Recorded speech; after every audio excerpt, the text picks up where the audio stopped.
త్రాగడానికి నీళ్లు లేవనే కారణంతో పిల్లలు చదువుకు దూరం కాకూడదని ఆ గంగమ్మ తల్లినే పిల్లల దగ్గరకు తీసుకొచ్చిందో మహిళ. ఆమె పేరు గౌరీ చంద్రశేఖర్ నాయక్. కర్ణాటకకు చెందిన ఈమె నీటి ఎద్దడిని పరిష్కరించడంలో నిపుణురాలిగా పేరు తెచ్చుకుంది. ఈమె ఇప్పటి వరకు 2 బావులను తవ్వి ఇప్పుడు 3వ బావిని తవ్వడం మొదలుపెట్టింది. అందుకే ఆమెను స్థానికులు అపర భగీరథ అని కీర్తిస్తూ ఉంటారు.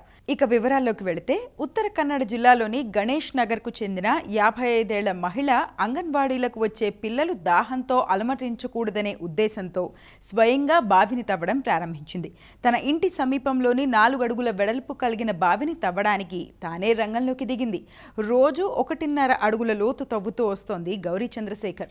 పలుగు, పార, బుట్ట, తాడు పట్టి గట్టి వారం రోజులుగా బావిని తవ్వడం మొదలుపెట్టింది. అంగన్వాడీ సెంటర్లకు వచ్చే చిన్నారులకు నెల రోజుల్లో బావిని సిద్ధం చేయాలని గౌరీ లక్ష్యంగా పెట్టుకుంది. సో గౌరీ లక్ష్యం నెరవేరాలని ఆశిద్దాం.